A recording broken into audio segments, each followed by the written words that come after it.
You're listening to the Show We Go Baseball podcast.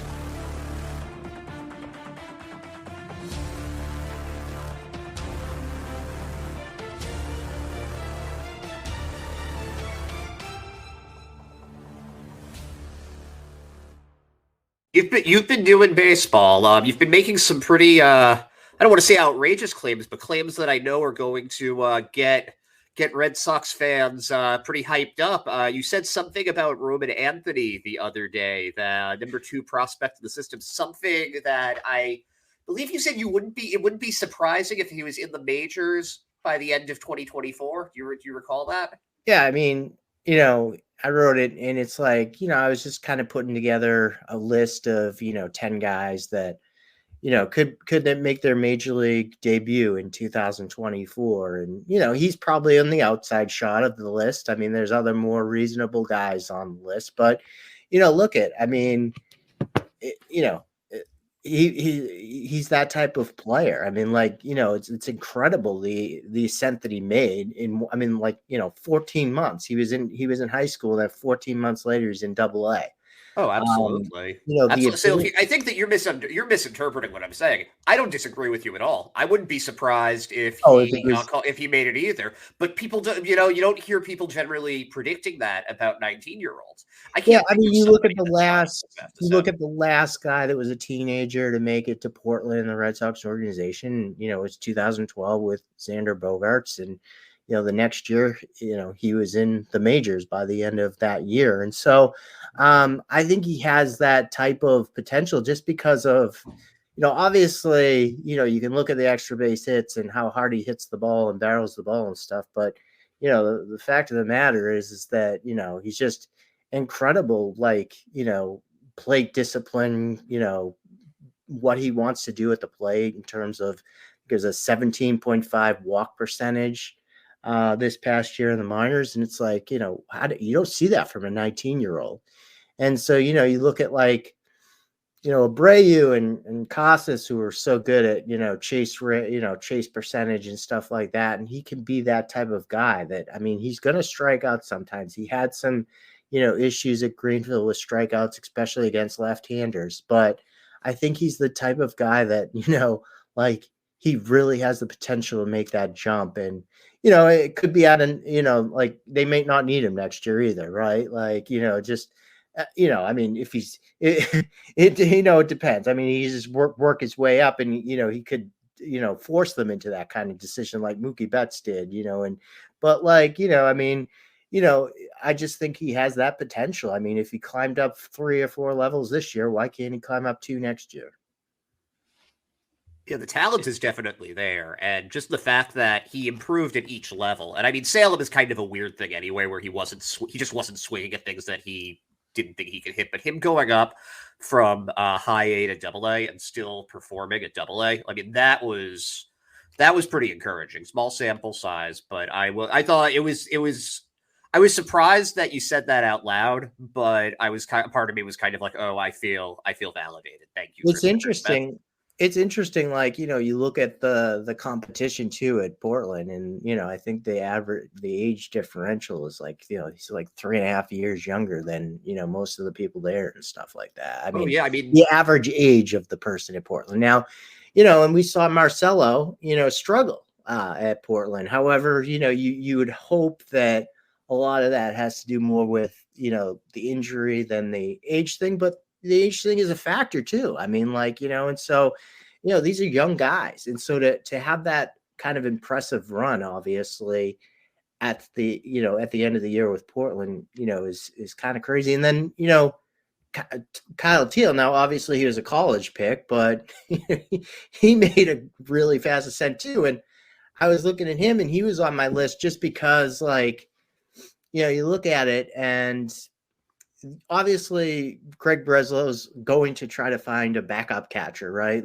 Somebody with major league experience that can start in, Pawtucket, Worcester next year, can't have a Jorge Alfaro situation happen again. But the way that I've heard about Teal's defense and everything, the most important thing you want from a third catcher, a guy that can come up if McGuire Wong is injured is defense. And, he might be better than anybody that they could get defensively. I mean, that's the number one priority, defense, right? Like, the hitting's on the back burner. And so, like, those guys that made that fast, that fast ascent, I wouldn't be surprised either one of them.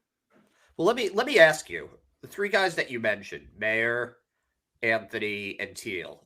I'm not a betting man, but if you had to bet, which one do you think is going to get to the major leagues first? That's a good question. I would say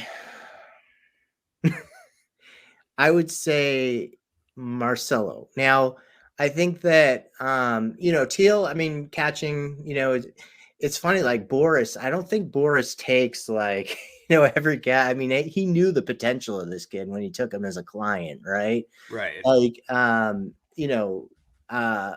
but also the catching position is difficult because you have to, it's more than just more than goes into it. You have to be that leader and stuff like that at the pitching staff and all that. So they might want to have him develop for an entire year or whatever.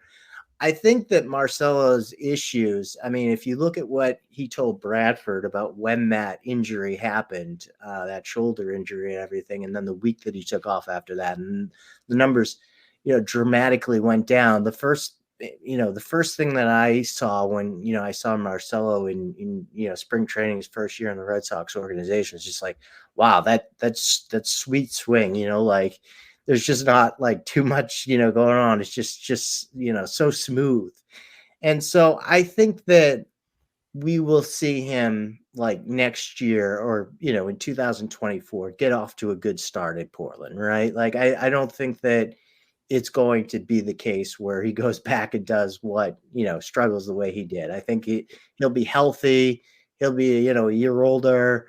Motivated, Definitely. And, you look at it and, they're obviously Breslow's going to try to get like, sure up that second base spot, but there is, I mean, Trevor Story has had, plenty of injuries. Now you look at, Trevor Story's, game logs when he was in Colorado, and he's very durable, but, he hasn't been obviously over the past 2 years. So, you might need a shortstop because of that or something, or, you might want to figure out the second base position. And if he's off to a hot start, I mean, I'm hoping, or I think that Craig Breslow will probably not go into spring training with just what they have on the 40-man roster in terms of second base wise. But, if you don't find somebody, there's an option there. It's either to, you move Story. I'm not saying out of spring training, that's what it's going to be, the opening day roster. But I'm saying if he gets off to a hot start in Portland and stuff, he works his name into that. So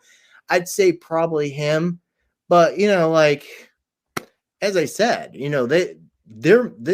Kyle Teel might be better than what they get in terms of, defensively, in terms of what they get is a third emergency catcher if one of those two guys at the in the major leagues goes down. And so then they might like it. So it could be any of them, but I would think that Marcelo probably.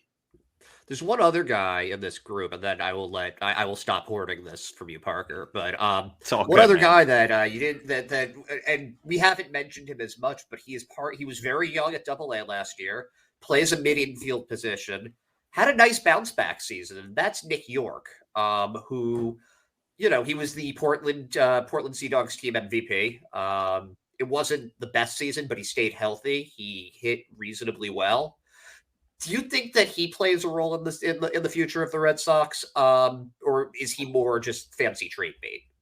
Like, I thought he could have been trade bait like this, past offseason. You've got repetitiveness at certain positions, and you look at like a Blaze Jordan who is really hot, obviously at Greenville, and you have Tristan who is going to be your long-term first baseman or whatever. So why, like, that was my issue with Bloom, is he has repetitiveness at certain positions and yada, yada, yada. Yorke is, as we talk about, second base is an open, position here, a spot that they don't have, great depth at right now. And I look at his year, it's very challenging because you look at what he did his first year in the minor leagues, as what, like an 18, 19-year-old coming out of high school that first year was ridiculous. Like the strikeout rate was like 14% or something like that. The walk rate was 11%.